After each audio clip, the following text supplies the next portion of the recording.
Estamos a día 14 de febrero del año 2005, son la hora 17:15. Nos encontramos presentes en el local de la Asociación Mundial Argentina UNAR con el señor Roberto Mader, que es un cineasta brasilero que viene haciendo una recorrida por los países latinoamericanos para conocer de primera mano la tragedia que algunos de ellos han vivido y han tenido que soportar la subversión terrorista.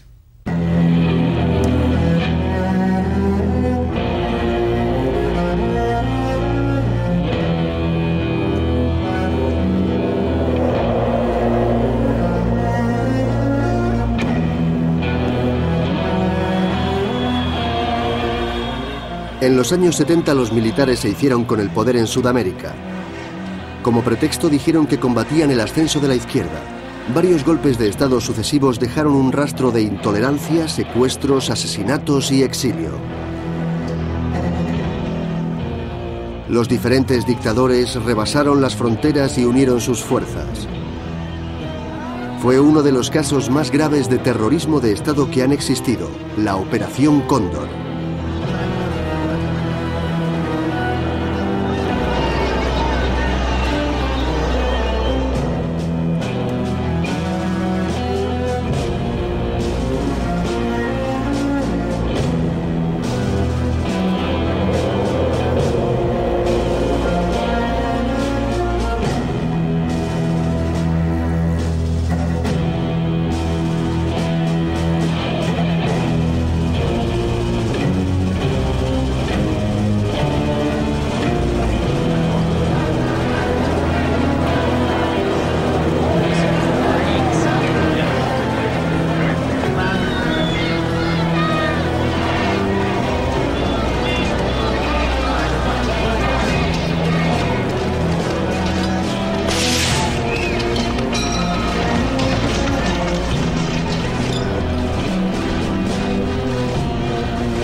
Operación Cóndor, episodio primero.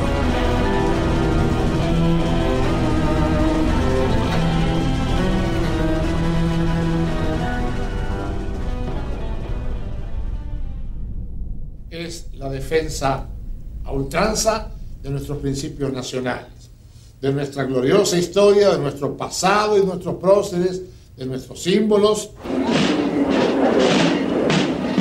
Somos una entidad, sinceramente, de gente honorable, señor. De gente honorable con un pensamiento nacional. Nacional.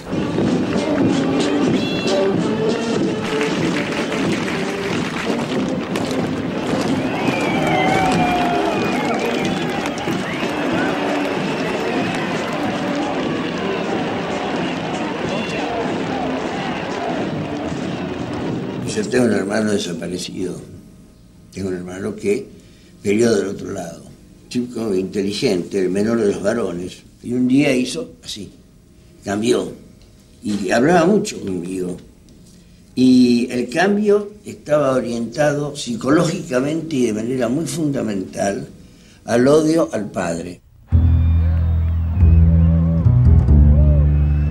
Era romper con la jerarquía, romper contra el mando, romper contra lo que está establecido. Era fanatismo más odio. Y tercero, bragueta libre. Esto, sexo libre. Pito libre. Sexo libre. Yo creo que no.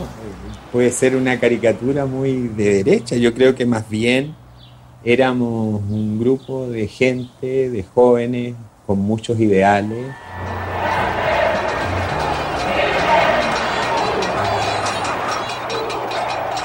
Era tan evidente esta crisis social que se vivía, que indudablemente el postular una sociedad mejor no era nada novedoso. Al contrario, yo creo que la gente joven tiene muy claro estos blancos y negros. indudablemente es muy maniqueísta en ese sentido, el joven en general. Y indudablemente entre optar por una postura del establishment y optar por una postura revolucionaria, que estaba ahí, estaba Fidel en Cuba, estaban los movimientos revolucionarios prácticamente en toda América Latina, indudablemente que la opción entre el bien y el mal iba a ser por el bien.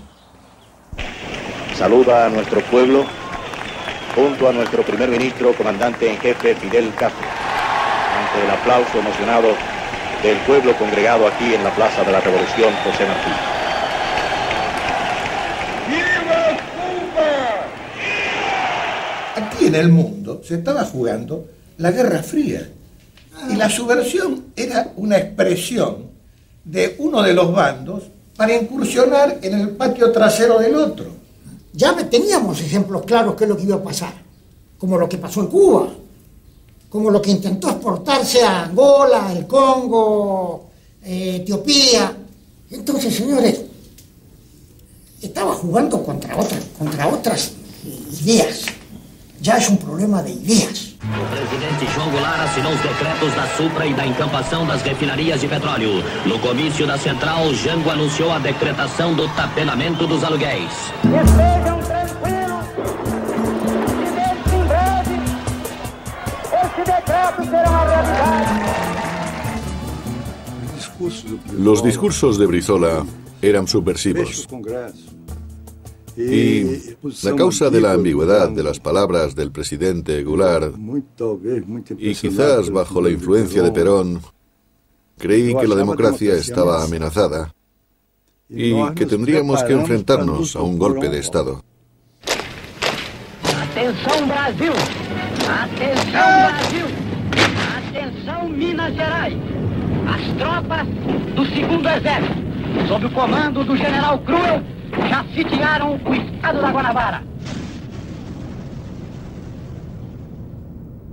Los que nos opusimos al golpe de Estado nos convertimos en portavoces del pueblo. Algunos de mis colegas negaban el golpe, pero yo les dije, esto es un coup d'état, que literalmente quiere decir un golpe realizado por el Estado. Habían derrocado a un presidente que había sido elegido por el pueblo. Porto Alegre, João Goulart fugiu para o Uruguai, seguido de Leonel Brizola e outros elementos do governo deposto.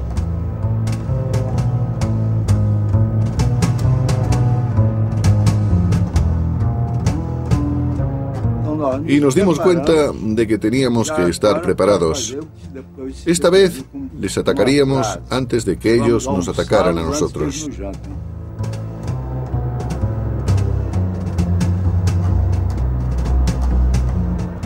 América Latina no era una región aislada y sus luchas internas no solo estaban motivadas por problemas locales. Estaba dentro del contexto de la Guerra Fría, el comunismo, el anticomunismo, el idealismo, la revolución y otras influencias.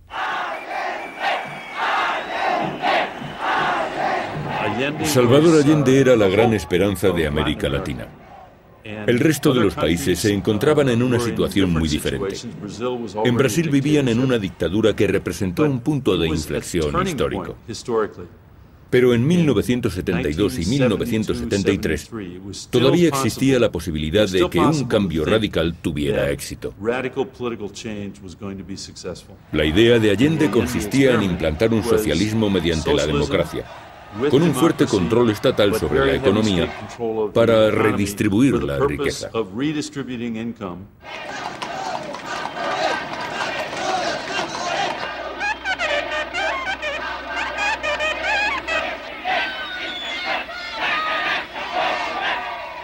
Allende trajo esperanza, porque propuso un cambio político radical que podía realizarse democráticamente. No iba a repetir el caso de Cuba, y desde luego no ocurriría lo mismo que en la Unión Soviética. Sería, como se dijo en aquellos momentos, una revolución con empanadas y vino tinto.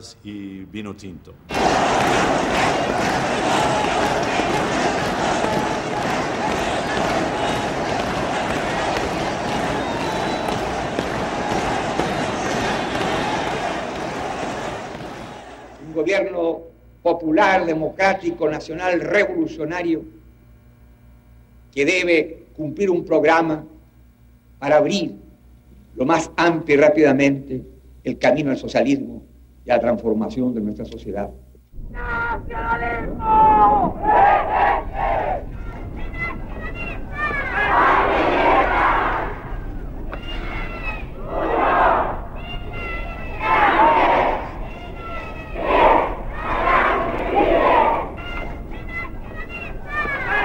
Clases dominantes y en este caso su aparato armado iban a actuar en contra de Allende y así lo hicieron.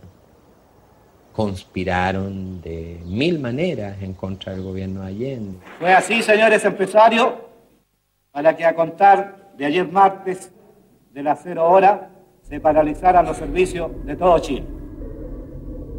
Se organizaron grupos de derecha que empezaron a desarrollar actividades de sabotaje en contra del gobierno de Allende e indudablemente que empezaron a trabajar también a las Fuerzas Armadas. Que se acuse constitucionalmente al presidente y lo saquen el 21 de mayo mismo, porque tiene destruido, molido, y este es un gobierno corrompido y degenerado, señor, degenerado y corrompido, inmundo. Comunistas asquerosos tienen que salir todos de Chile. Los ricos jamás van a tirar para nosotros. Y todo lo que tenemos nosotros ahora lo tenemos por el gobierno de ahora.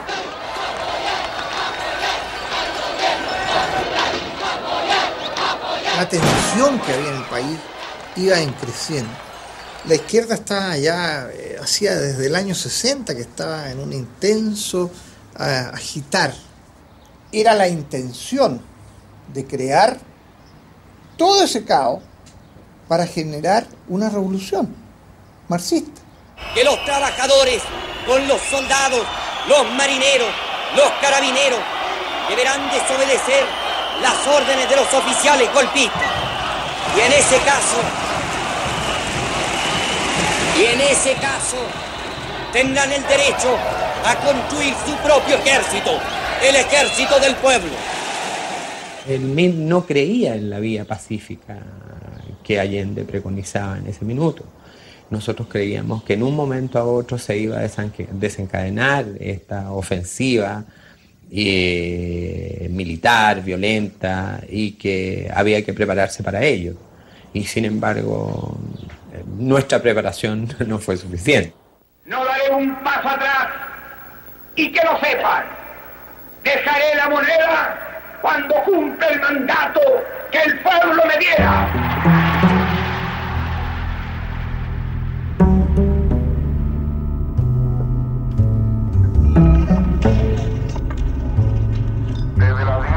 Ahora se ha requerido rendición de Salvador Allende.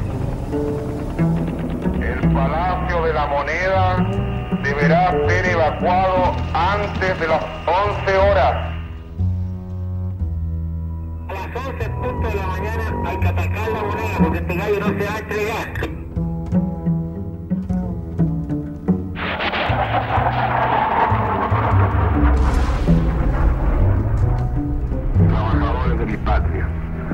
Pagaré con mi vida la lealtad del pueblo, pero no se detienen los procesos sociales, ni con el crimen, ni con la fuerza. La historia es nuestra. ¡Viva Chile!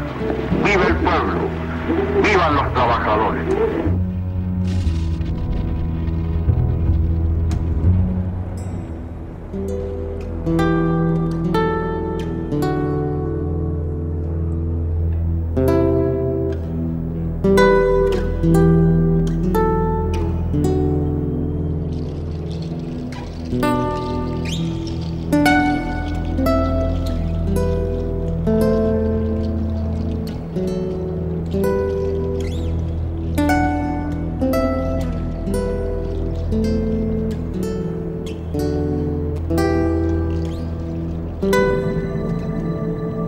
Tenemos la certeza de que la enorme mayoría del pueblo chileno está dispuesto a luchar contra el marxismo, está dispuesto a extirparlo hasta las últimas consecuencias. Las cámaras quedarán en receso hasta nueva orden. Eso es todo. Bueno, desde el primer día, la izquierda mundial se encargó de producir la imagen de un hombre malo. Mi papá estuvo varios días sin dormir y cuando asistió a las primeras ceremonias, asistió como se usaba en esos años, anteojos oscuros, mi padre llegó con los ojos rojos de dolor. Entonces esa foto recorrió el mundo. Aquí tenemos, señores, al más malo de los malos.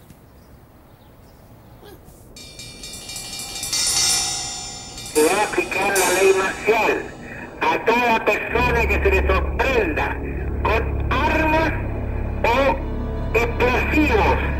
Va a ser fusilado de inmediato, sin esperar juicio sumario ni sumario.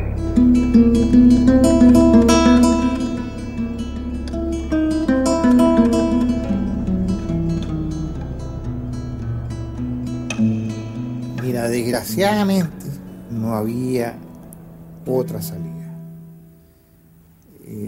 Las fuerzas, si no se empleaba por el lado nuestro, o sea, la iban a emplear por el otro lado.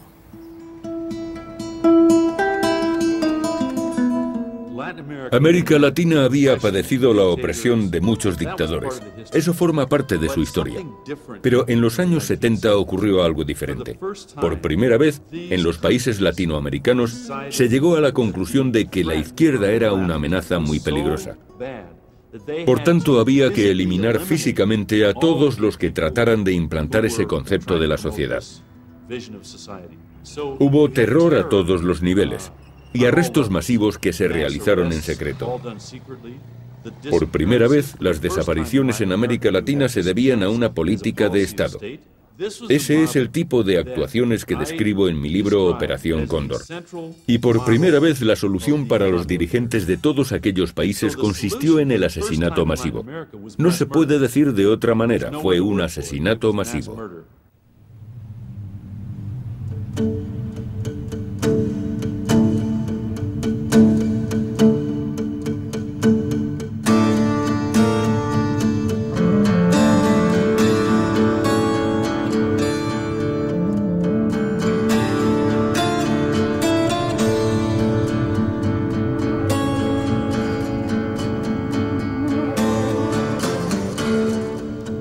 Ahora mismo me dio una cosa que entré aquí, un sentimiento de tristeza, porque aquí habíamos miles y miles de personas. Cuando dicen que habían 2.000, 8.000, no, aquí habían 15.000 personas.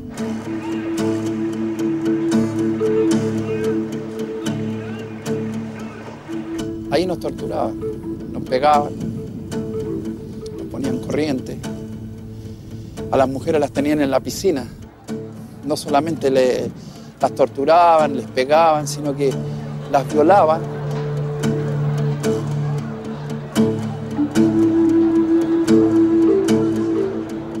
Perdóname que me haya emocionado. No, está muy buena, muy linda la entrevista.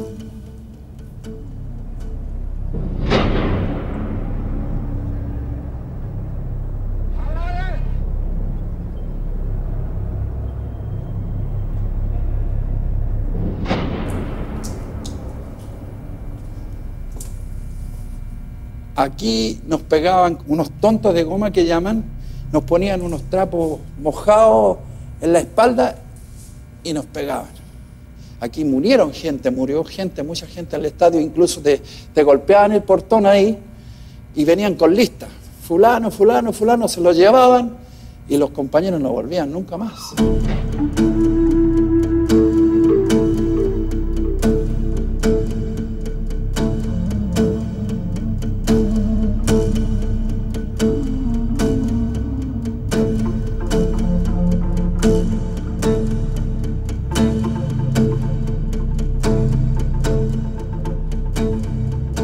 Las marcas que tengo son de los pies, pues mira. Ahí es donde me colgaban. Yo hacían 31 años que no volvía acá. A muchos compañeros, yo creo que incluso todavía hay mucha gente que no quiere venir, no quiere, porque te emocionáis aquí y empezáis a acordarte de cosas que te pasaron.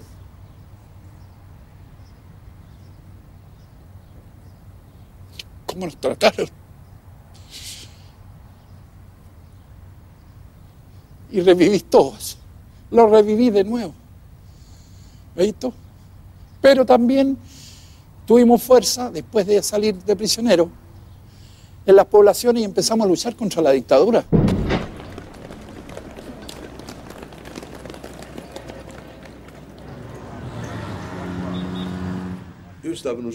Estuve exiliado en Chile durante el golpe militar. Cuando este se produjo, buscamos refugio en la embajada argentina y algunos de nosotros fuimos arrestados. Se llevaron a varios hombres de nuestro grupo al Estadio Nacional y después nos contaron que los agentes brasileños les habían torturado. La policía brasileña estaba en el Estadio Nacional ayudando a la policía chilena, pero aprovecharon para buscar y arrestar brasileños exiliados en Chile. Y también querían aprender de aquella experiencia para organizar la contrarresistencia en Brasil. Aquellos primeros contactos permitieron un intercambio de información y posteriormente condujeron a un sistema más elaborado y a la Operación Cóndor. La influencia más importante en América Latina fue la del ejército de Estados Unidos. En aquella época siempre había decenas de miles de latinoamericanos entrenándose en la Escuela de las Américas, que estaba ubicada en Panamá.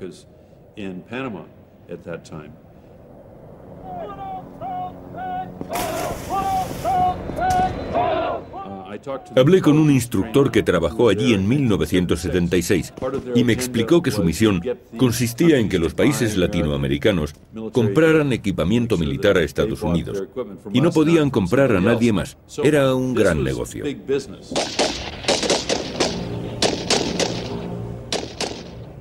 Hay dos tipos de contexto. Uno es el contexto subyacente desde la década de los 60 en América Latina, con toda la influencia de lo que fue la doctrina de seguridad nacional impartida por Estados Unidos a través de la conferencia de ejércitos americanos, y que se va afianzando hasta convertir a los militares en la única trinchera posible que puede salvar al continente contra el comunismo, y es, por supuesto, entonces el brazo armado de Estados Unidos.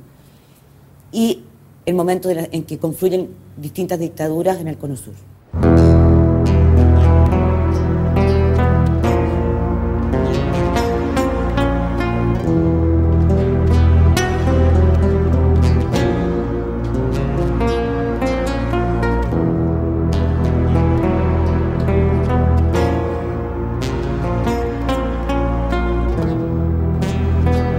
Creo que no hay otro momento en que hayan confluido en tantos países de América Latina tanto poder concentrado en ello.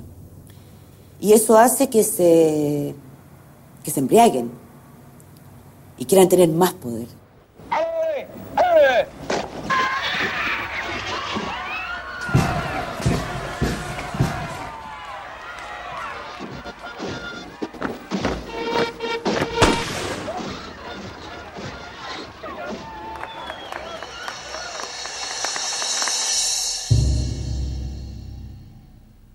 Mira, esto, por ejemplo, los países centroamericanos, este es de persas, estos son argentinos y uruguayos. Bueno, no mucho tiempo, bueno, hace 30 años. Hace 30 años. Hace tiempo. Hace 30 años. Y ahí ya, cuando hace un día general.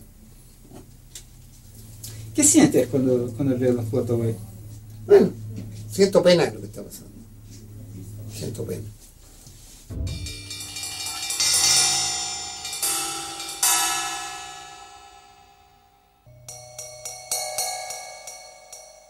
Sino que simplemente el punto está en que a mí me ordenaron, siendo teniente coronel, que organizara una dirección de inteligencia nacional porque nosotros no teníamos. Y lo presenté el día 12 de noviembre del 73.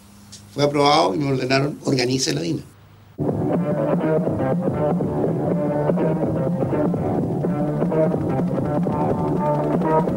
Amparados en enfermizos fanatismos ideológicos, se enfrenta a la sólida amalgama de valores, espíritu de sacrificio de un grupo de hombres que con claros ideales, con la misión de neutralizar y destruir la base guerrillera.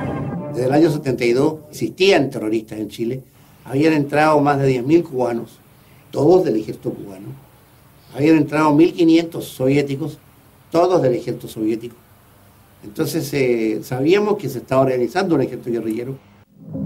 Son detenidos por carabineros e integrantes del foco guerrillero de la zona.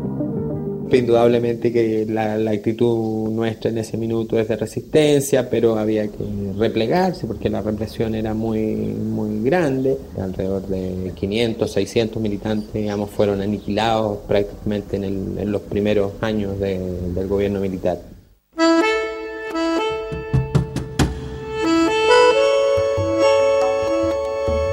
Allá soy detenido, posteriormente me llevan a uno de los campos de concentración. Bueno, tú tienes las imágenes.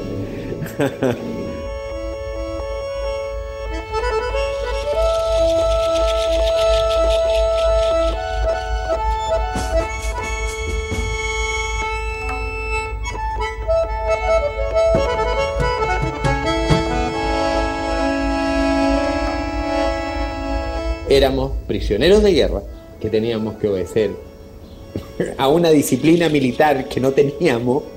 ¿Ah?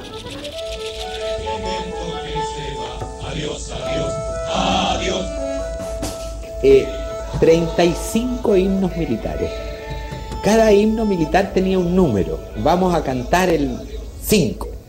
Tenías que saber que ese era el número 5, y cuando te pasaban del 5 al 23, quedaba la escoba, digamos, o sea, era terrible.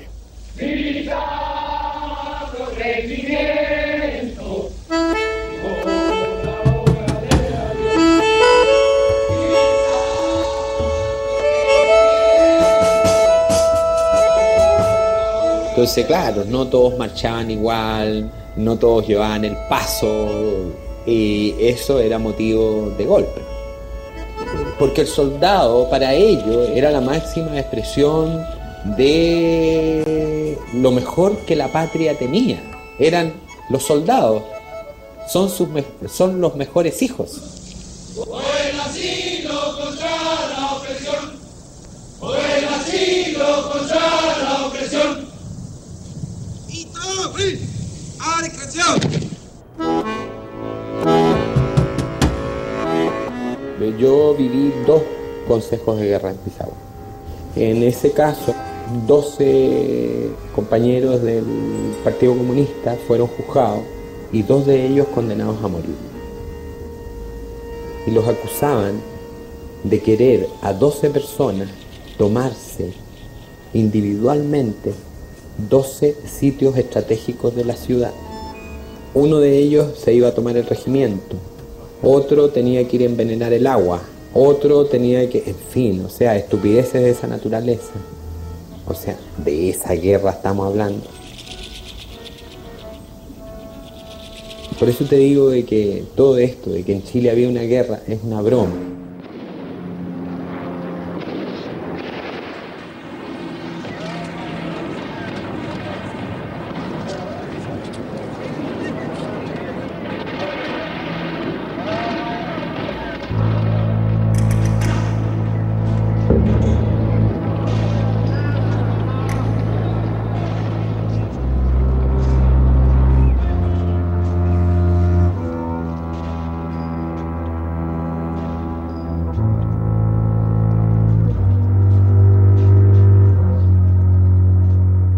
No existía ni una capacidad militar de enfrentamiento real, digamos, o sea, concreto, que tú puedas decir, hay 2 bandos en pugna, hay una guerra de guerrilla generalizada en el país, o sea, no existía eso.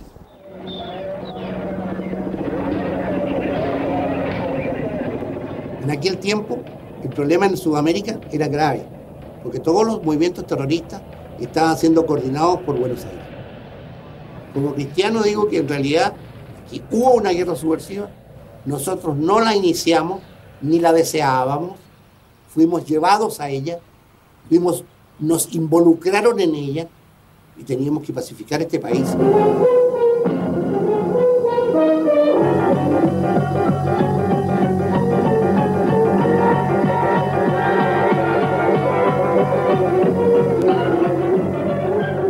Los combates urbanos con los guerrilleros son así. No es asunto de que parlamentemos, bandera blanca, no. Aquí o muere él o muero yo, una de dos, no había otra.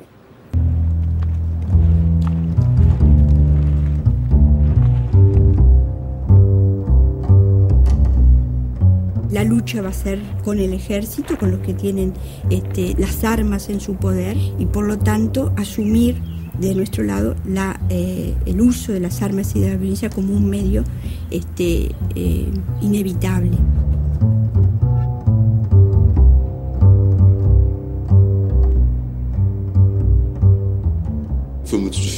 Evidentemente no fue sencillo. No es agradable empuñar un arma sea cual sea el motivo. Yo lo hice por primera vez cuando tuve que custodiar al embajador de Estados Unidos, pero por suerte no fue necesario utilizarla.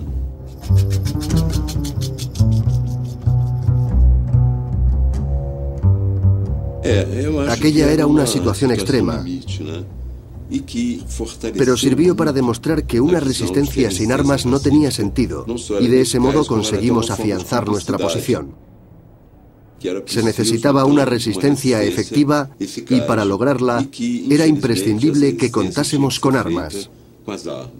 Había una actitud igual en todos los países, estaban actuando todos igual.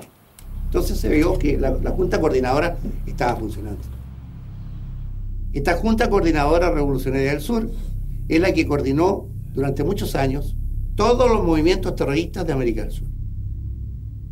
Tanto los brasileros, los tupamaros de Uruguay, de Bolivia, el MIR, el Partido Comunista de Chile, y el ERP argentino, los montoneros argentinos, los coordinaba esta junta.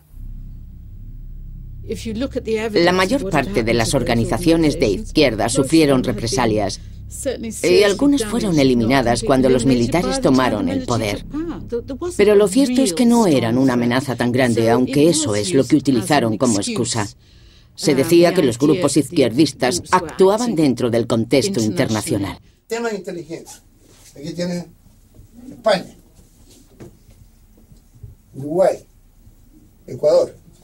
Y esta la he hecho en Argentina, el 77. Y como digo, nada que ver con operaciones. ¿Llamaban Condor? No. Nunca se llamó Condor. Tercera Conferencia Regional de Inteligencia Nacional. Sí. Ese era el título. Nunca se llamó Operación Cóndor desde el punto de vista como lo pretenden presentar. ¿Cuál es el problema? Muy simple. Lo mismo que hay hoy día, lo mismo que hubo siempre. El sistema de intercambio de informaciones entre los diferentes países. ¿Qué hicimos? Hicimos reuniones de los servicios los jefes de servicios de inteligencia nacionales de los diferentes países que se acoplaron a esto. La primera se hizo en Chile, el año 75. Y entonces, me acuerdo que el delegado uruguayo dice, yo en homenaje a los países que están al lado de la cordillera de los Andes, que era la masa, le vamos a poner Cóndor, sistema de inteligencia Cóndor, no operación. Es muy distinto el decir sistema a operación. Operación es actuar en algo. Sistema es un sistema de informaciones. Cuando alguna vez Manuel Contreras ha dicho de que Operación Cóndor solo era intercambio de información, se está refiriendo al comienzo, cuando se operaba a través de los agregados militares. Pero ya en la reunión de noviembre del 75, que fue avalada por Pinochet, y que es una reunión de Estado, en que se invita a participar a los gobiernos militares de Argentina, de Brasil, de Uruguay, de Paraguay y de Bolivia, ya la coordinación adquiere un nivel distinto. Ahora se trata ya no solo de la información, sino también de la posibilidad de detener a los opositores de los distintos regímenes militares de la época en cualquier país que estuvieran y el intercambio de prisioneros. Washington, urgente, agencia Reuters. El ex canciller y ex ministro de Defensa chileno Orlando Letelier murió, víctima de un atentado contra su automóvil. Orlando, él siempre fue partidario de Allende y fue ministro de Defensa durante el golpe militar. Orlando fue llevado a la prisión como prisionero de guerra. Y finalmente después de un año, fue exiliado como un paquete. Volvió a los Estados Unidos porque se dio cuenta de que era más útil contra la dictadura en Estados Unidos. Y eso le ocasionó que el Consejo de Ministros de Pinochet, que firmaron todos ellos, le quitaron la nacionalidad holanda. Y después lo mataron. El asesinato de don Orlando Letelier lo cometió la Central de Inteligencia Americana, llámese CIA. Hoy en día tenemos pruebas de que la Operación Cóndor fue más que una reunión de los servicios de inteligencia o un intercambio de información. Su objetivo era el asesinato de los oponentes políticos.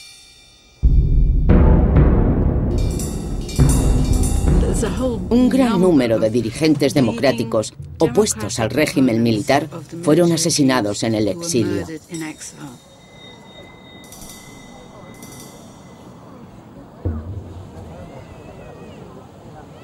Yo diría que a 30 años del asesinato ya nosotros estamos tranquilas en términos de que sabemos perfectamente qué sucedió. Tenemos la declaración del autor material de los hechos, Michael Townley, que declara que él y su esposa fueron quienes pusieron la bomba. De modo que ahí se queda muy claro, porque además estas personas pertenecen directamente a la DINA y al servicio exterior de la DINA. Townley era un individuo, agente de la CIA infiltrado en Chile. La prensa lo ha convertido en agente de la DINA, pero nunca lo fue.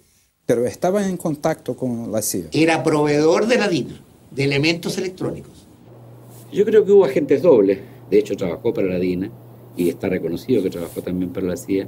Son expresiones evidentes de la penetración norteamericana en Chile, pero no puede decirse que los crímenes cometidos en Operación Cóndor sean todos atribuibles a la CIA. Yo creo que eso también juega en favor de Contreras como una excusa absolutoria para decir, no, todo lo hicieron norteamericanos. Eso no es cierto.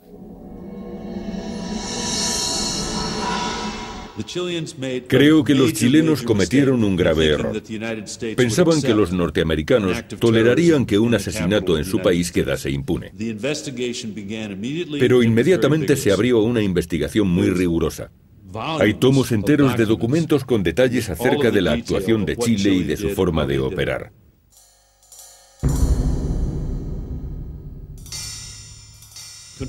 Contreras es un tipo muy inteligente. Sabía que los partidos izquierdistas de Latinoamérica iban a caer en esa trampa.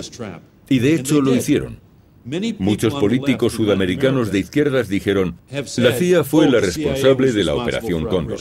La CIA es la responsable del asesinato de Carlos Prats. La CIA es la responsable del asesinato de Letelier.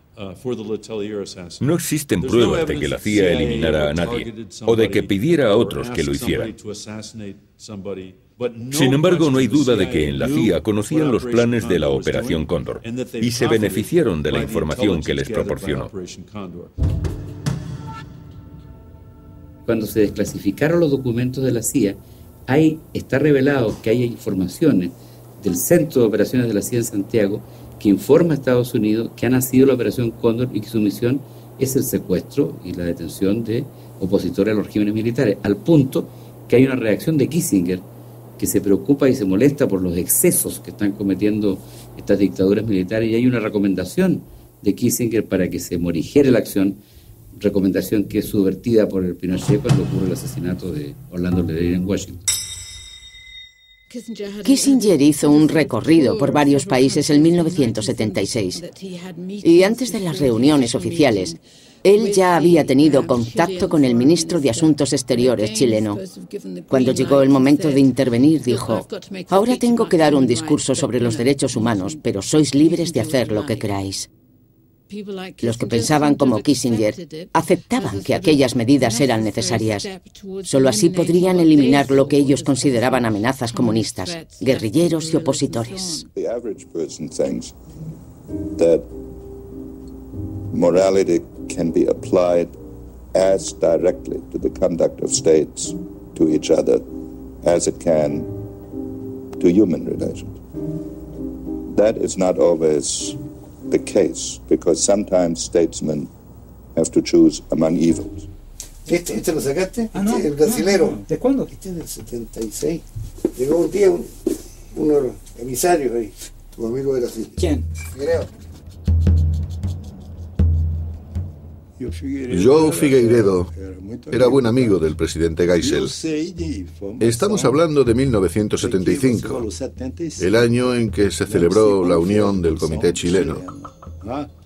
Por lo que sé, poco después le ofrecieron a Geisel hacerse cargo de ciertos aspectos de la Operación Cóndor. Su cometido principal sería eliminar a los adversarios más populares, ya que existía la posibilidad de que se fortalecieran y recuperasen el poder en algún momento.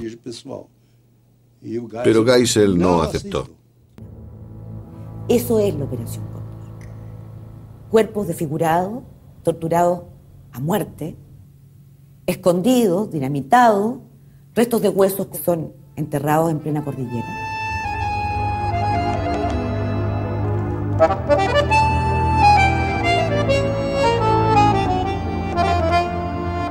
Después del golpe de Estado en septiembre del 73, cuando se da el golpe de Estado en Chile, todo el Cono Sur pasa a estar en ese momento bajo dictadura y Argentina es el único país que abre sus puertas además al refugiado político.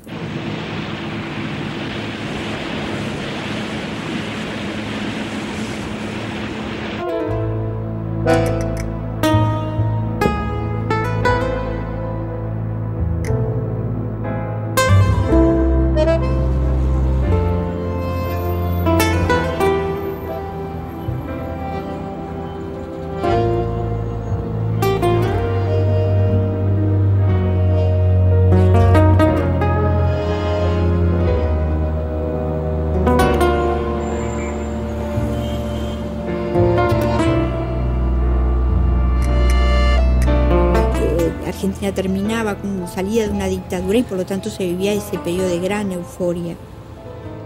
Dejo mi casa, dejo mi familia, dejo mi entorno más inmediato, me voy a la Argentina.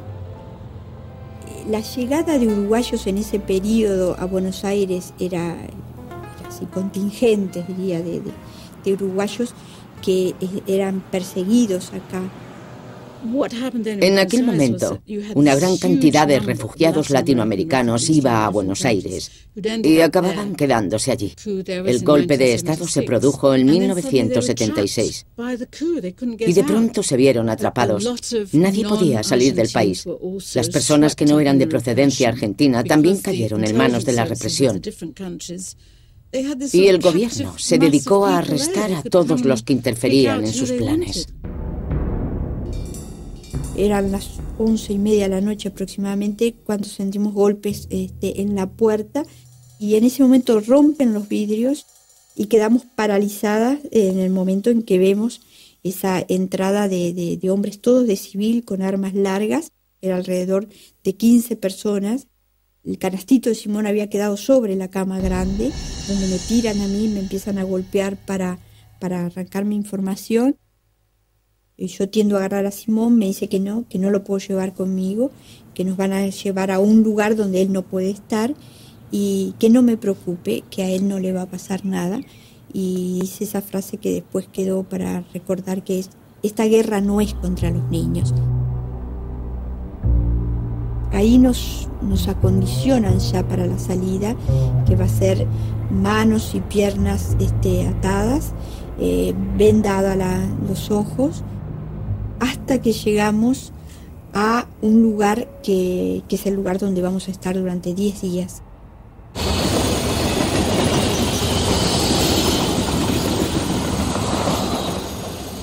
La llegada, la entrada va a ser inmediatamente de una gran golpiza. Los gritos van a ser escuchados de forma permanente. Se torturaba sobre todo de noche. Una persona que estaba dirigiendo ese operativo, evidentemente, en un momento me pregunta si lo conozco. Le digo que no. Y me dice que él es el mayor Nino Gavazo, un oficial del ejército uruguayo que operaba de forma muy notoria. Y creo que inconscientemente ahí tuve la absoluta seguridad que no íbamos a salir con vida de esa situación, porque ningún oficial de un ejército que está operando en otro país iba ante sus víctimas, iba a dar su nombre. En Argentina, casi todos los que fueron apresados por la Operación Cóndor fueron retenidos en el antiguo taller Automotores Orletti. Muy pocas personas salieron vivas de aquel lugar. Un grupo de uruguayos fue devuelto a su país porque su gobierno lo reclamó gracias a la Operación Cóndor. Por eso pudieron sobrevivir.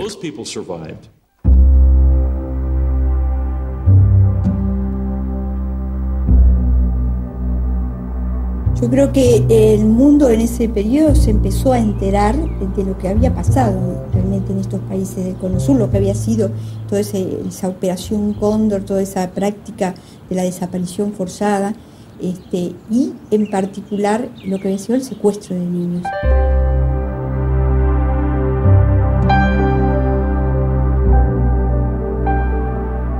Esa práctica tan aberrante que se llevó a cabo en la Argentina realmente no tenía, en el mundo no había experiencias anteriores.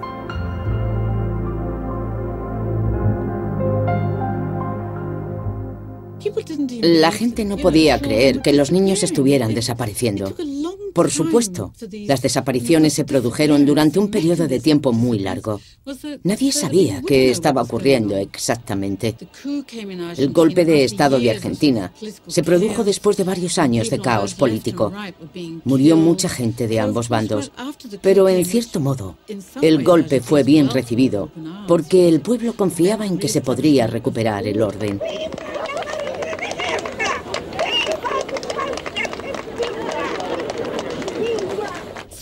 Que los militares estuvieran en el poder era algo bueno. Pero por entonces todavía no se sabía nada acerca de aquellas desapariciones.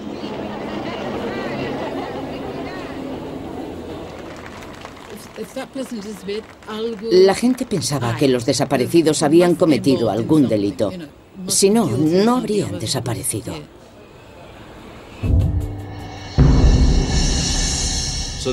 Los argentinos querían que sus operaciones se mantuvieran en secreto. Nadie debía conocer sus planes, ni saber qué estaban haciendo. Y no debía haber supervivientes. En el caso de Chile, se cree que murieron entre un 5 y un 10% de las personas arrestadas. En proporción no es mucha gente. Y este es un dato muy importante, porque en Argentina ocurrió justamente lo contrario. En conjunto se arrestó a menos personas, pero muchísimas de ellas fueron asesinadas.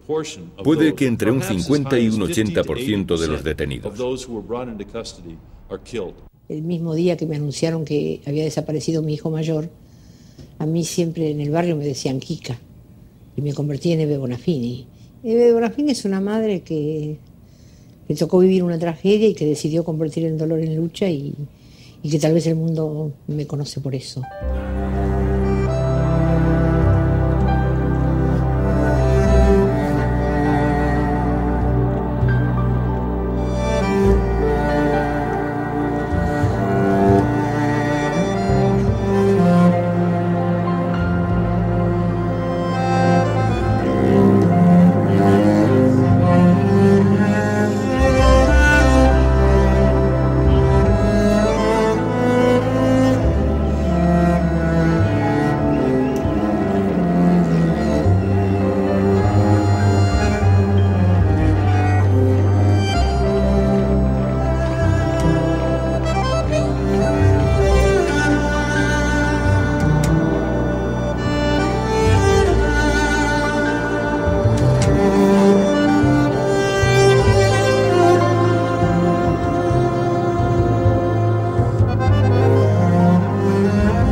Cuenta que desde el primer día que se lo llevaron tuve que inventar. Primero porque no había nadie que te hiciera un habeas corpus. Después porque mi hijo me dijo, mira mamá, se puede hacer en cualquier papel. Nosotros habíamos comprado factura Cortamos un pedazo del papel y ahí escribimos el primer habeas corpus. Nosotros, sin saber, porque no había un abogado que te escribiera una raya, ni que te dijera cómo se hacía. Pero además porque nadie veía nada. No tenés más ningún pariente, no tenés más ningún amigo, no tenés más nada, porque ya sos la madre de los terroristas.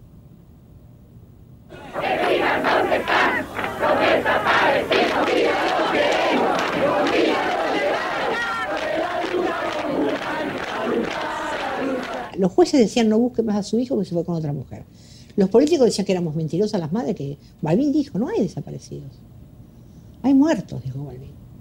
Pero nunca se ha desaparecido, no puede tener ningún tratamiento especial, es una incógnita, es un desaparecido, no tiene entidad, no está, muerto ni vivo, está desaparecido.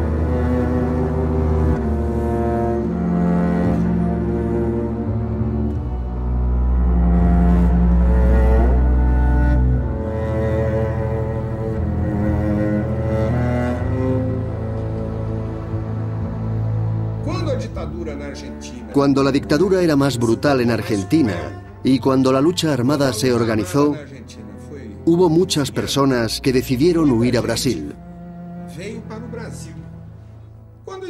Y fue entonces, en el momento de mayor afluencia, cuando surgió Clamor. Los fundadores fuimos 3, Jaime Wright, Jan Rocha y yo. Se nos ocurrió crear Clamor después de una conversación con un grupo de argentinos en la que nos contaron sus terribles experiencias. Empezamos a publicar un boletín en 3 idiomas, inglés, portugués y español, e intentábamos hacerlo llegar a todas partes.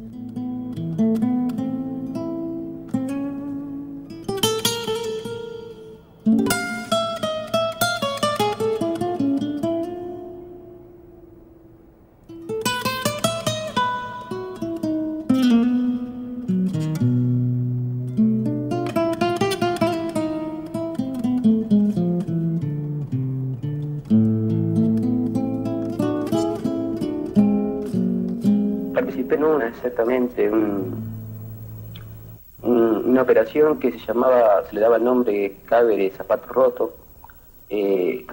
Consistió en la detención de integrantes del PVP en Montevideo y luego de acuerdo con la policía brasileña se procedió a ir hasta la ciudad de Porto Alegre, en Brasil, a detener a unas personas que, por declaraciones de los detenidos, también pertenecían al PVP y estaban en ese momento en esa ciudad. Lilian pertenecía a un partido izquierdista de Uruguay, el Partido por la Victoria del Pueblo. En esa época trabajaba en obras sociales. Vivía en Porto Alegre, muy cerca de Uruguay.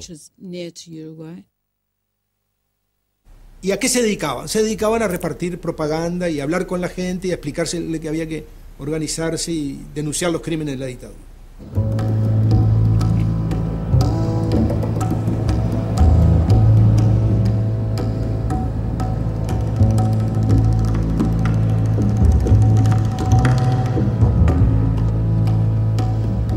Habían unas camionetas con muchas personas armadas y ahí nos trasladan, a mí me suben con mis hijos a una van, nos hacen poner boca abajo. Para mí lo que estaba pasando era mucho más grave que la muerte. Porque en definitiva ahí estaban mis 2 hijos boca abajo en una camioneta rodeados de metralletas. Francamente le dije, bueno, yo tengo que salvar a mis hijos y entonces puedo decirte que en mi casa va a haber una reunión el viernes y que va a ir gente importante de mi organización. Bueno, hicieron las consultas y finalmente me dijeron, bueno, sí, nos volvemos a Porto Alegre, que fue el episodio más terrible para mí, separarme de mis hijos en ese momento, ¿no?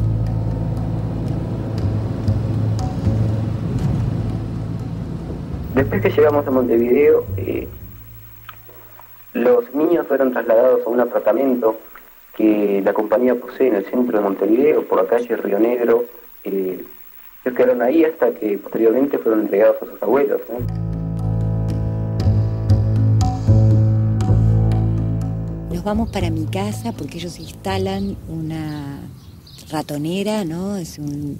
Bajan todas las cortinas y ahí nos quedamos en mi casa. Además, yo tenía muchas evidencias de que algo irregular estaba ocurriendo, porque ella no llamaba ni aparecía. Mi primera idea fue colocar algunos testigos que tuvieran algún tipo de impunidad, que pudieran actuar allí, algún tipo de inmunidad más bien. Entonces lo llamé a Luis Claudio Cunha, que era en ese momento jefe de redacción de la revista Bella en Porto Alegre. No dia 17 de novembro de 78, eu recebi telefonema de alguém falando espanhol, relatando que casal e 2 crianças haviam desaparecido do seu apartamento. Chegamos até a porta do apartamento 110 e apertamos a campainha. A porta se entreabriu e apareceu o rosto de uma jovem morena, magra, o olhar apavorado. E a porta foi escancarada e apareceram 2 homens, cada um com uma pistola enorme. Nos colocaram dentro de uma sala, semi-escurecida. Parecia que eu era mais um uruguaio ali dentro. Porque quando eu falei em português pela primeira vez, opa, o que está vendo? Nós somos jornalistas da revista Veja.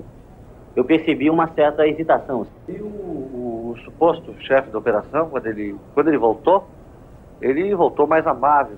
Aí ele disse, não, isso é problema de estrangeiro ilegal no país, contrabando, essas coisas, né? Vocês entendem. Volvemos otra vez a la delegacia de policía, pero pasan las horas y finalmente volvemos a Uruguay. Bom, na segunda-feira, a gente foi até a polícia para levantar as informações oficiais sobre o que havia acontecido. Foi na Federal e lá o delegado disse que desconhecia a operação. Não sabia de nada. Na Polícia Estadual, o DOPS também negou, disse que não sabia de nada. Bom, naquele momento se instalou em nós uma dúvida. Opa, está todo mundo negando um negócio que a gente viu, notoriamente feito por policiais, portanto a coisa é mais grave do que aparentemente é. Então, a partir daí, a gente começou a tratar de um caso que cada vez mais se reforçava a ideia de sequestro. Houve um certo momento em que a polícia redigia nota oficial desmentindo tudo que a gente investigava, e a cada nova mentira que a polícia divulgava, dava mais elementos para que a gente investigasse. Nós que éramos testemunhas, estávamos passando a ser réus, porque a polícia, ao invés de investigar o que realmente havia acontecido no apartamento, estava investigando o nosso passado. Y de inmediato toda la prensa brasileña se portó admirablemente bien, ¿no? O sea, se formó un club de secuestro, donde había como 25 o 30 periodistas, fotógrafos, que se reunían cada tanto, intercambiaban opiniones e informaciones y mantuvieron la denuncia mientras Liñán estuvo presa en buena parte de los diarios de Brasil. O cano da arma em primeiro plano, atrás dessa arma tinha uma figura um pouco conhecida para mim, porque eu trabalho em esporte há muito tempo, né? E a figura é o Didi Pedalada. Descobrimos depois de um tempo que ele estava trabalhando na polícia, depois de ter deixado de jogar futebol. E pela primeira vez a gente conseguia daí trazer a investigação para dentro do apartamento e identificar um personagem que era policial, e um policial brasileiro, mostrando que as pessoas que estavam presas no Uruguai haviam saído daqui com a colaboração brasileira. Isso era importante, porque mostrava a conexão Brasil-Uruguai na operação.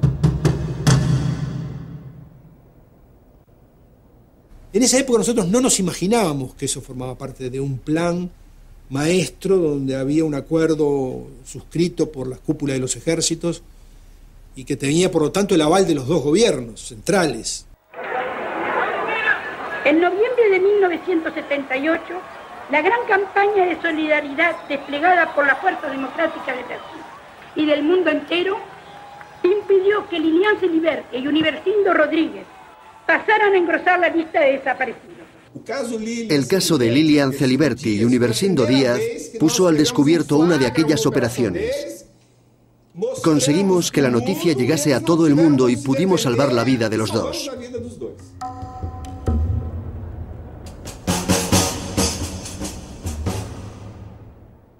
En aquel caso concreto, la Operación Cóndor no tuvo éxito.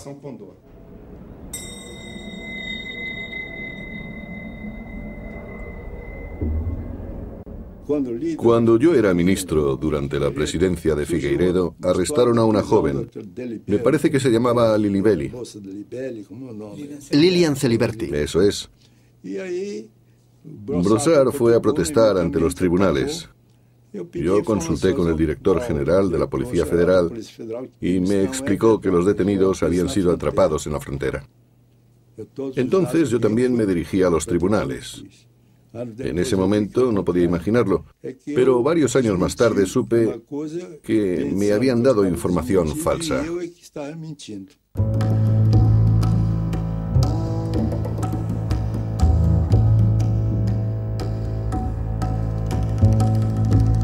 Hoje já se passam 2 anos e Dona Lilian tem que dar respostas a esses mesmos netos. Por exemplo, a Francesca, de 6 anos, que me pede: vovó, por que mamãe está presa?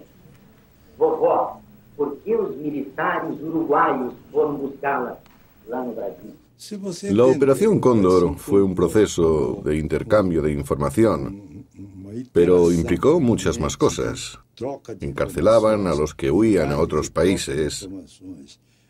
La mayoría de la gente huyó a Brasil. Y hubo muchos casos, como el de Lilian Celiberti y Universindo Díaz, fueron detenidos en Brasil. Y las autoridades los devolvieron a Uruguay. Estas operaciones resultaban muy reveladoras, ya que si los detuvieron fue porque la Operación Cóndor pasó del intercambio de información al intercambio de personas.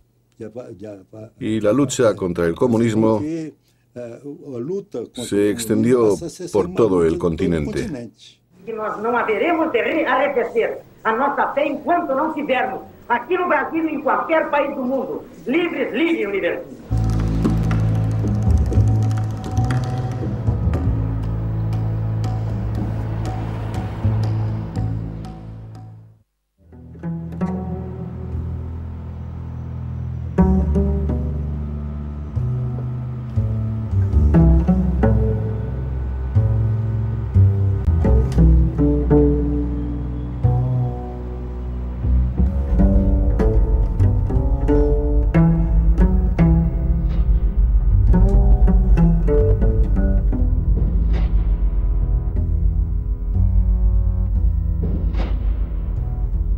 Empezaron a desgarrar mi blusa.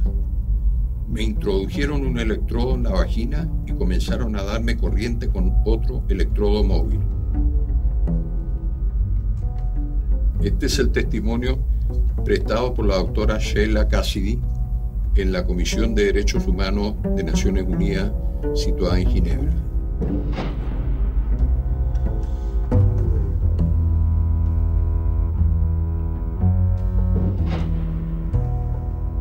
Este es el lugar donde funcionó uno de los centros más siniestros de la dictadura militar, que fue conocido como el cuartel Terranova, donde la gran mayoría de los prisioneros que pasaron por este recinto desaparecieron.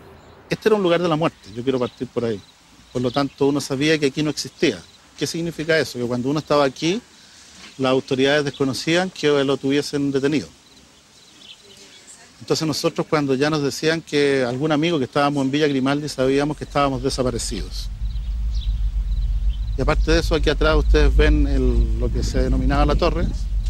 Ahí se aplicaba el pau de arar en la parte de abajo y tenían presos a las personas en unas, que en realidad no eran calabozos, eran una especie de jaula, se levantaba una tapa de madera.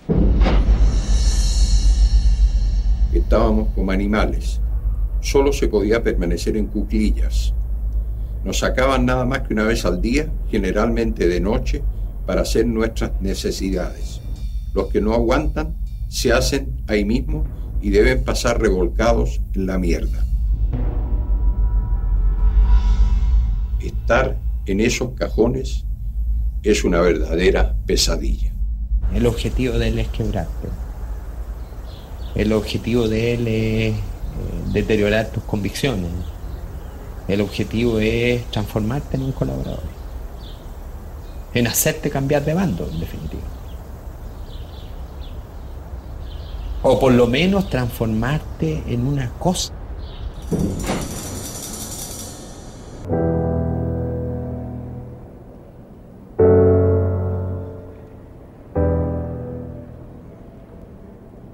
la vida y por la paz, que nos digan dónde están.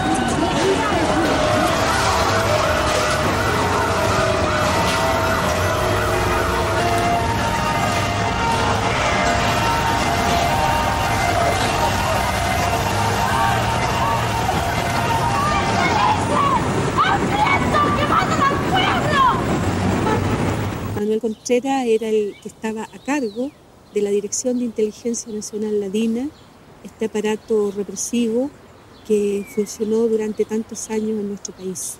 Y por eso, si alguna vez yo tuviese la posibilidad de preguntarle a Contreras, le diría que tuviera la valentía y me dijera a mí dónde quedó mi padre. No tengo idea, no sé. Y ella perfectamente bien, ya con el entrenamiento que tiene de muchos años, es lógico que lo que miente ya lo aprendió como realidad y como verdad. Ya se le produjo como verdad y convence a todo el mundo que es una verdad. Él sabe qué pasó con él y por lo tanto en algún minuto de su vida tendrá que asumir no solamente la muerte de mi padre, sino que la de tantos otros compatriotas.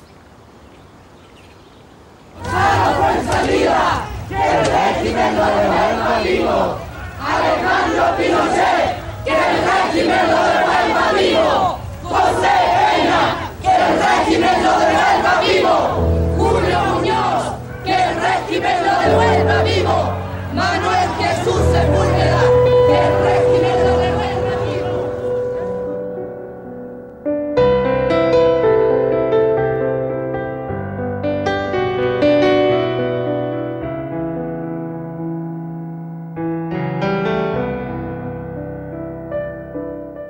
Los asesinatos masivos no intimidaron a los revolucionarios. Había cadáveres por todas partes. Y la gente tenía miedo simplemente de desaparecer.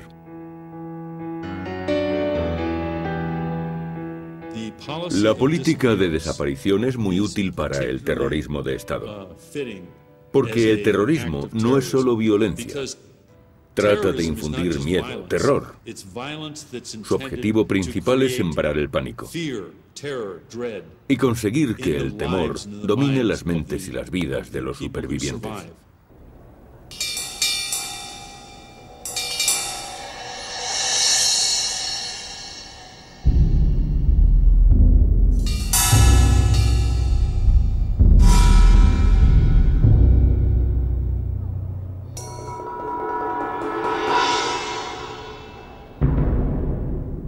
Senhoras e senhores telespectadores e ouvintes, no gabinete de Sua Excelência o secretário de Segurança, 5 terroristas são apresentados à opinião pública e trazem as câmeras da sua televisão Tupi, a Rádio Tupi, o seu rápido depoimento. Eu, subjetivamente, não tendo aceitado a coisa como tal, objetivamente me liguei a elemento que estava comprometido com o chamado terrorismo. Conclamamos essa juventude para que se empenhe, né, em todos os projetos hoje legais do governo, do presidente Médici, que visam fundamentalmente a redenção dessa pátria e a colocação dela numa situação de destaque no plano internacional. Eu te amo, meu Brasil, eu te amo. Meu coração é verde, amarelo, branco, azul, anil. Eu te amo, meu Brasil, eu te amo. E quem segura a juventude do Brasil.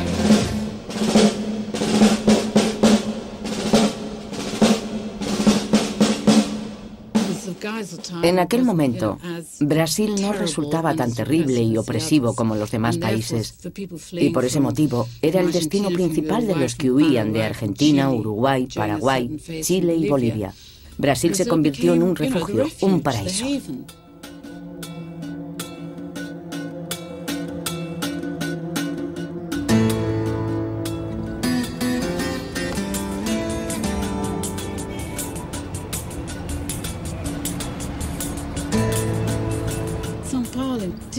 Sao Paulo recibió una gran afluencia de gente.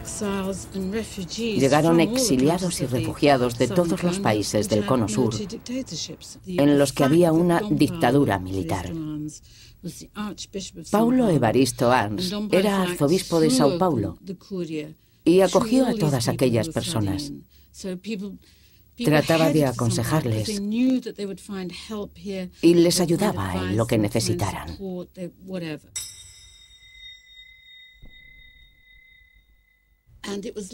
Era exactamente lo contrario de lo que la Iglesia Católica estaba haciendo en Argentina. Allí la gran mayoría de la jerarquía eclesiástica, aunque no toda, apoyaba el régimen militar. Se convirtió en un apoyo para las organizaciones que luchaban por los derechos humanos. La Iglesia les proporcionó un espacio físico donde desarrollarse y sobrevivir. Acontece que nós descobrimos que em países da América Latina algum regime fez desaparecer os pais e depois deportou crianças. Portanto, ato contra todo e qualquer direito fundamental do homem. Bem, Dom Paulo, é casal de refugiados uruguaios que se refugiam na Argentina com seus 2 filhos. São presos pela Polícia de Segurança da Argentina através de troca de tiroteio. As crianças foram colocadas dentro de uma banheira, tá certo? E por isso, quando a polícia invadiu a casa, as encontrou. Un día recibimos una carta de una mujer uruguaya, Angélica, que estaba desesperada. Nos contaba que su hija, que estaba casada y tenía 2 hijos, se había marchado a Argentina. Y ahora Angélica había oído que ella y su yerno habían muerto, pero no tenía noticias de sus nietos. Hace 3 años que los estoy buscando y es lo único que me queda. ¿Y los pais dele? No sé nada de ellos. Espero que todos me ayuden a encontrarlos. Publicamos las fotos y la noticia de que los niños habían desaparecido y pedíamos cualquier tipo de información. 2 meses más tarde recibimos una carta procedente de Brasil, de Sao Paulo. Nos la enviaba una asistente social que trabajaba allí. Y decía: he leído un artículo en Clamor respecto a la desaparición de unos niños. Y estoy casi segura de que he visto a esos 2 niños en Valparaíso.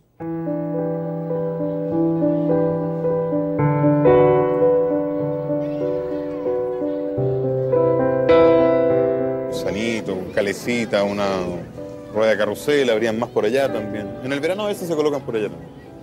Pero son menores, no eran como en ese tiempo que eran mucho más, era una plaza de juegos. Tengo flashes que quedaron de aquella época, mis papás tirados en el piso, con un milico apuntándole, fuego de un arma de fuego que de repente la vimos mientras estábamos escondidos con mi mamá. Mi mamá tenía a mi hermanita en brazos, yo estaba de la mano, ella tenía 1 año y medio, yo tenía casi 4.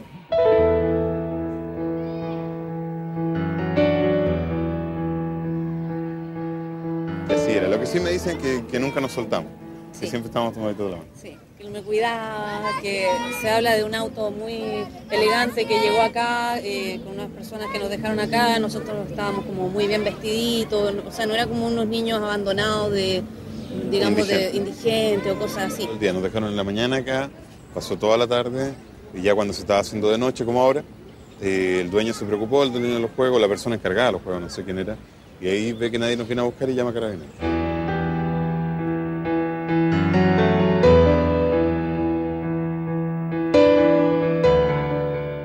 Bueno, nosotros al hospital donde trabaja el marido, a oídos de un asistente social, llegó el caso de los niños, ¿no? De 2 hermanitos que estaban en la casa menores, que no tenían padre. Entonces le dijimos a Anatolio, conversamos y le preguntamos a él que lo venían a buscar y si él se quería ir, se quería. ¿De qué se quería? Nosotros. Y ella era muy chiquitita, así que no. Y era gordita, sí. Era gordita. Y yo los hacía pedazos los chupetes.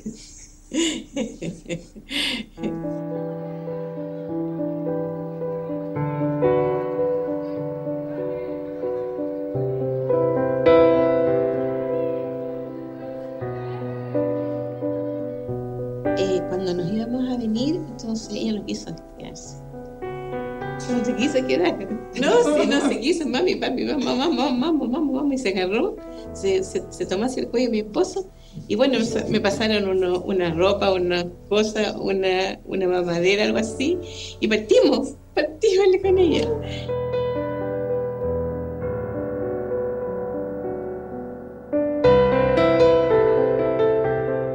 cuando ellos llegaron a nuestro lado no tenían acento.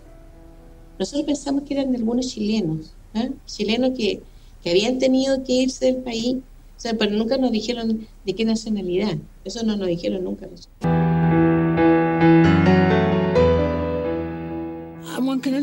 Se trataba de una situación muy complicada. Anatole tenía entonces 4 años. Sabía quién era, sabía su nombre y el de su hermana.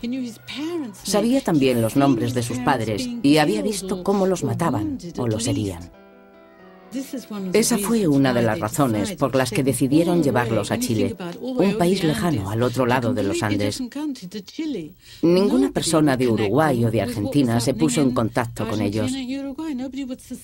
Nadie sospechó jamás que eran hijos de desaparecidos. Hace 3 años que los estoy buscando y es lo único que me queda.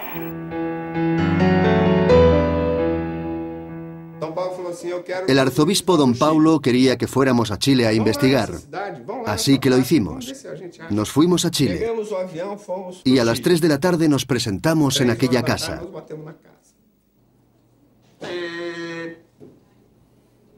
El marido y la mujer estaban allí.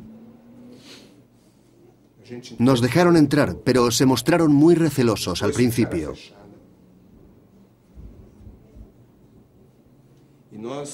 Intentamos tranquilizarles y les explicamos que no íbamos a llevarnos a los niños.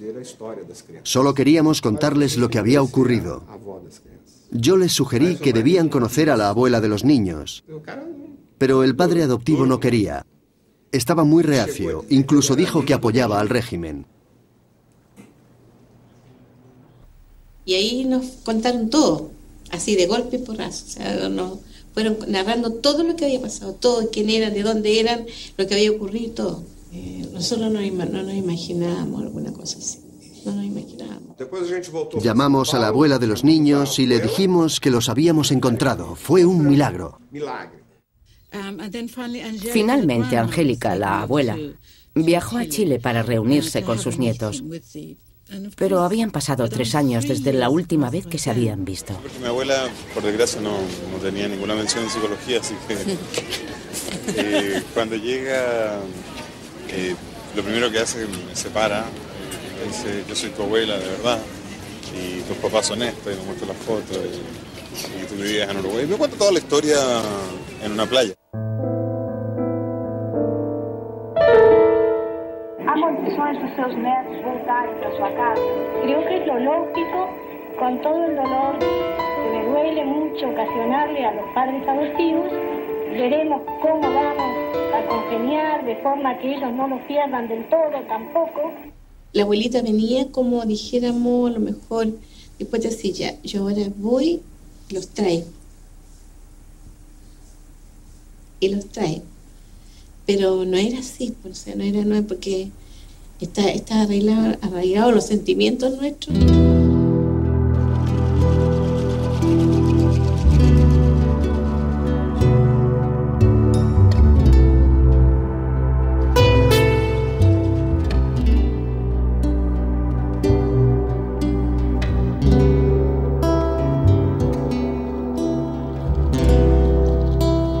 Mi abuela vino a llevarnos con justo derecho. Éramos lo que quedábamos de su hijo desaparecido, de su nuera. Entonces los psicólogos hablaron y dijeron, esto sería una doble pérdida. Esto podría destruir a estos niños de nuevo, por lo menos a Anatole, porque yo no me acuerdo.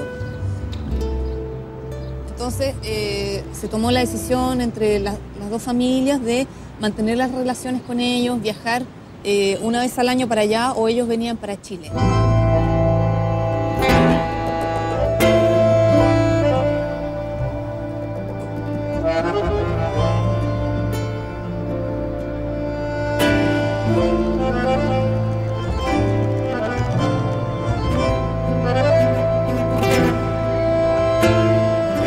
Muy difícil, esa primera visita de Anatole acá, en Montevideo, Uruguay, encontrarse con su familia y acompañado de, en ese momento, que cumplía su rol de padre. ¿Qué edad tenía mi hermano ahí? Y tendría 7, 8, más o menos 8 años, Anatole. Y recuerdo los almuerzos o las cenas con tu papi, tratando de él integrarse a la familia, respetando, ¿no? Respetando que él tenía que estar atrás, un paso atrás. Que Anatol se reencontrara con su familia y él estar atrás por si lo precisaba, ¿no? Y mostrándonos de alguna forma, dándose a conocer a la familia de acá. No me voy a olvidar más porque fue un placer, un caballero.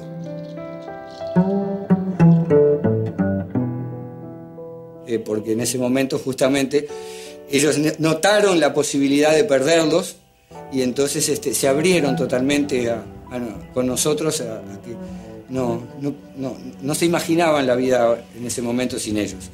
Lo cual no dejó margen de dudas. Ese era el lugar donde estaban mejor y que iban a estar mejor.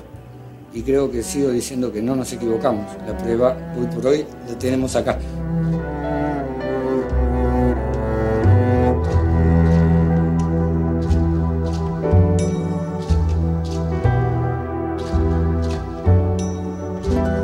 El secuestro de niños, creo que donde más sistemáticamente se aplicó fue en la Argentina. Y forma parte un poco también de ese aspecto, digamos, que pone el acento en que los subversivos, las personas que enfrentan al terrorismo de Estado, digamos, personalizan una doctrina satánica que precisa ser objeto de un lavado de cerebro y que esa gente tiene que ser reeducada en los valores de la civilización supuestamente occidental y cristiana, y por lo tanto hay una legitimidad en, digamos, robar esos niños, apropiarse de esos niños para educarlos en otras coordenadas ideológicas y morales.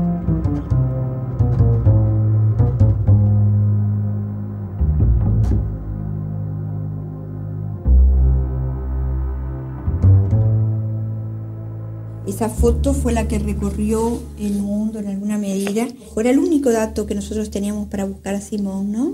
No tenía ninguna otra característica particular más que el color de su cabello y el color de su piel. Se pudo salvar esta foto porque yo la había enviado a mi familia y por lo tanto ellos tenían esa foto y después fue con la que se hizo toda la denuncia sobre la desaparición, sobre el secuestro de Simón.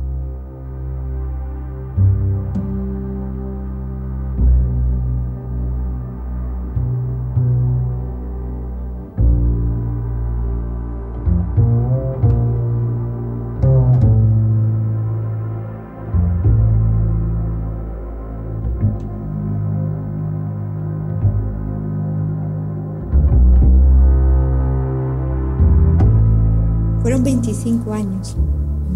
No es fácil encontrarse con un hijo que por más que sea su hijo, es un hombre de 26 años, la edad que tenía cuando nos encontramos.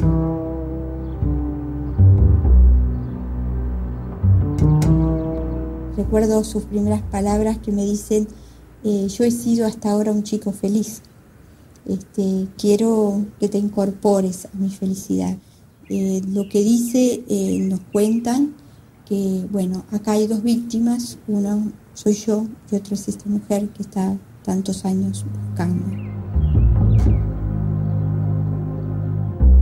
Por el lado de Simón estaba viviendo lo que era el conocimiento de toda esa su nueva historia de vida. Estaba tremendamente golpeado y dolorido por el engaño, por la mentira. Yo en un momento sentía como que había perdido a una familia, pero aún a nosotros no nos tenía.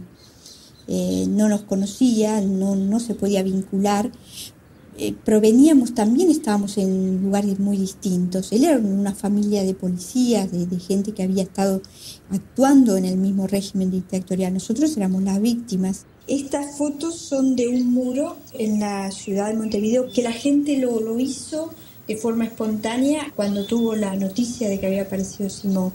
Sentirse que tienen dos nombres, dos historias, dos fechas de nacimiento, dos vidas, porque Simón me dijo del primer momento, a mí llámenme Simón, a mí no me afecta eso. Yo sé que para ustedes ese nombre tiene un sentido.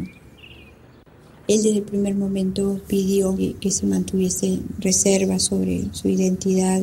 Creo que cuando llegue el momento en que él esté preparado para afrontar el salir a la órbita pública, creo que yo me voy a dar cuenta de antemano. Pero, ¿y si llega ese momento? Porque no siempre quiere decir que llegue.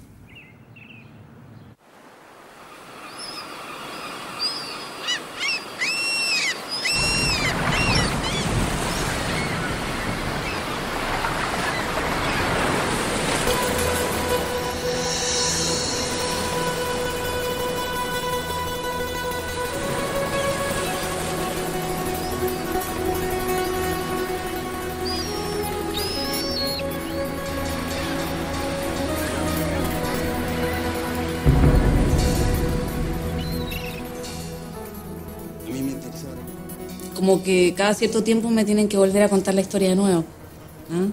Y siempre la voy reelaborando, la reinvento y por otro lado siempre se me olvidan cosas.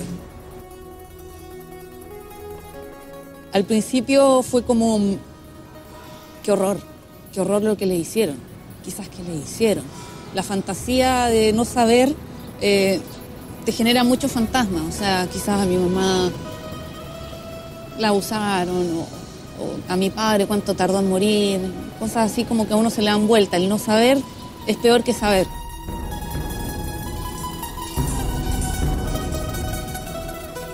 Después pasé por la etapa de decir, bueno, estos son personas que, ¿cómo se atrevieron a hacer lo que hicieron teniendo hijos?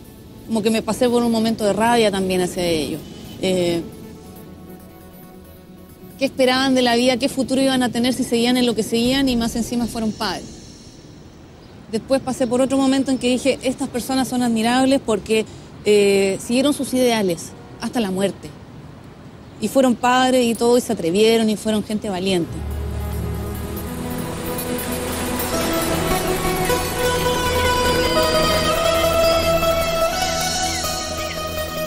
When they tell you I'm not a prisoner, don't believe them. They'll have to admit it someday. Believe them. Don't believe them when they show you the photo of my body. Don't believe them. Don't believe them when they tell you the moon is the moon. If they tell you the moon is the moon. That this is my voice on tape. This is my signature on a confession. If they say a tree is a tree, don't believe them. And finally, when that day comes, when they ask you to identify the body, and you see me, and the voice says, we killed him. The poor bastard died. He's dead. When they tell you that I am completely, absolutely, definitely dead, don't believe them. Don't believe them. Don't believe them.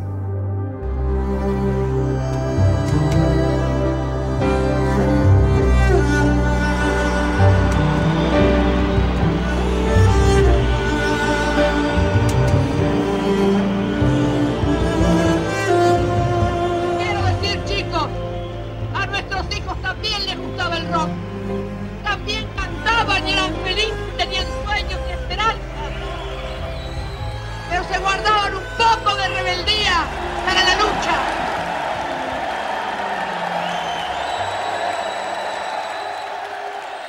Para mí, la cosa más importante que hizo este presidente es reivindicar a nuestros hijos como sus compañeros. Él dijo, los hijos de ustedes son mis compañeros y ustedes son mis madres. Para mí la reivindicación y la reparación más grande es esa. No hay plata para pagar eso. Jorge Rafael Videla, a la pena de reclusión perpetua. Evidentemente creo que Argentina pasó por momentos tan ciclotímicos, ¿no? Por un lado, ni bien vuelve la democracia al juicio, a las juntas, encarcelan a los principales responsables, después progresivamente las distintas leyes de impunidad. El punto final y la obediencia debida son leyes que ponen los políticos para perdonarse ellos. No solo perdonar a los militares, se perdonan ellos. Se perdonan los jueces, un poquito cada uno, y bueno, ahora ya está todo bien. Listo.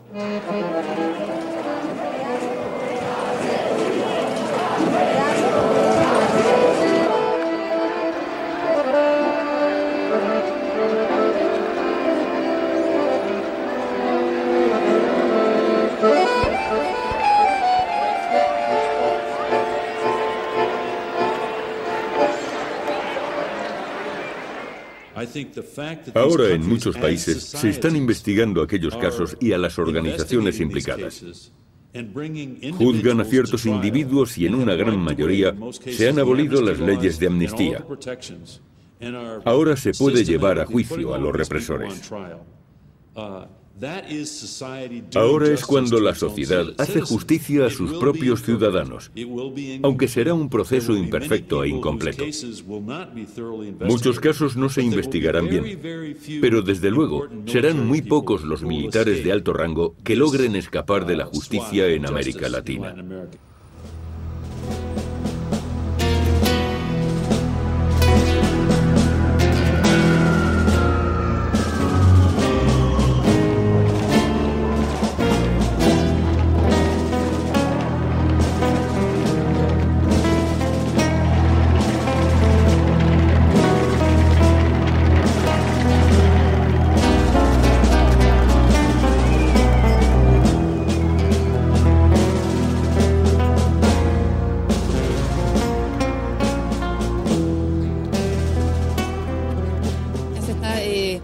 Pidiendo perdón, se está reestructurando esta historia perdida, se está hablando de lo que pasó, se está reconociendo mucho. Algo que nunca pensamos que iba a suceder es que, por ejemplo, cuando sometieron a juicio a Pinochet, eso era algo que a todos nos cayó, pero de cajón estábamos, ¿qué? Dios mío, esto es un sueño. México más fuero, gracias por venir.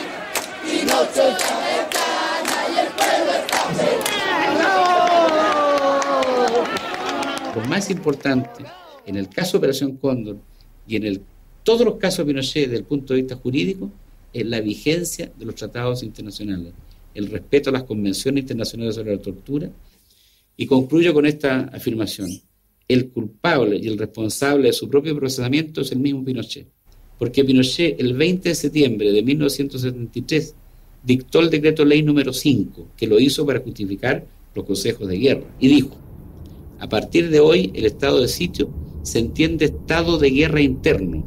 Al decir eso, incorporó los convenios de Ginebra. ¿Y qué dice el artículo 3º común de los 5 convenios de Ginebra? Dice: ningún delito cometido contra prisioneros de guerra puede ser amnistiado nunca. Y justamente de la posibilidad de perseguir a Pinochet 30 años después de delitos que de acuerdo a la ley común estarían prescritos efectivamente, es porque gracias a los convenios de Ginebra los crímenes contra la humanidad no prescriben. Creo que en general América Latina ha progresado, pero en la mayoría de los países se ha avanzado más que en Brasil. En Uruguay se detiene a los represores.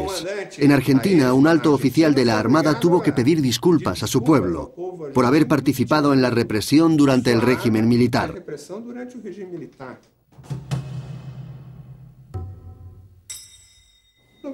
Pero en Brasil los implicados se garantizaron la amnistía en 1979. Y desde entonces no se ha avanzado mucho. Para un pueblo que ha sufrido tanto, ese no es modo de cerrar las heridas. No hemos examinado los archivos, no hemos encontrado a los que desaparecieron y tampoco sabemos qué les ocurrió a los guerrilleros uruguayos. Las heridas no se han curado. Brasil no ha podido pasar página. La verdad es que sí hemos pasado página. Pero hay muchas personas que no quieren aceptarlo. Cuando defendí la amnistía a favor del presidente Figueiredo, me dijo algo muy interesante. Pasariño, vas a representarnos, pero no pidas perdón por nada. No tenemos que disculparnos por nada de lo que ha ocurrido, porque eso implicaría que nos arrepentimos. Y no quiero que nadie se arrepienta de lo que ha hecho. Solo quiero que olviden, que avancen y que empiecen una nueva página en la historia de Brasil. Entonces yo le escribí un discurso a Marcos Freire. Olvidemos a los que han muerto, pero no han sido olvidados.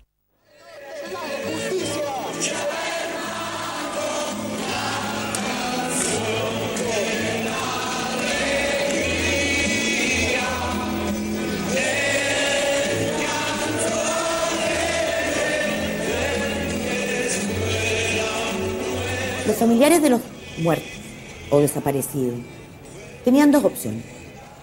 O escogían la vía armada para tomar venganza por sus manos, o escogían el camino de la justicia. Sorda, muda, impenetrable. Cuando de 7.000 recursos de amparo solo aceptan uno, cuando las mujeres les decían, si tu marido se fue con otra, bueno, siguieron, día tras día. ¿Cuál es el resultado? Un país que tiene una paz social que no es legado de nadie, es producto de una opción de justicia, de no tomar la venganza por las manos.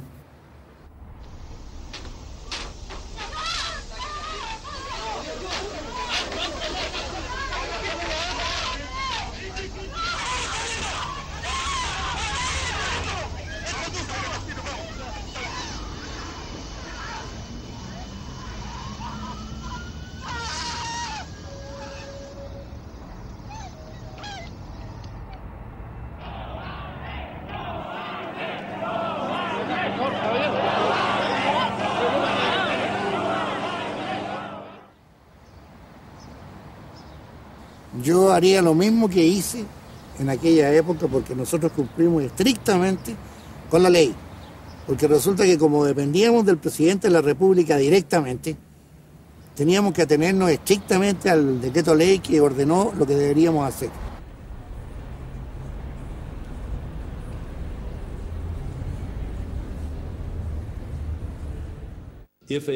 Si en el futuro alguna organización militar se siente tentada de nuevo a imponer una dictadura o un régimen autoritario, tendrá la oportunidad de consultar el pasado. Así sabrán lo que les ocurrió a Videla, a Contreras y a Pinochet. ¿Ahora? Sí, ahora. Podrán conocer todos los detalles y saber la realidad de lo que pasó. En algunos países, los dirigentes totalitarios siguen encarcelados o son perseguidos por la justicia hasta la muerte. Ese ha sido el caso de Pinochet.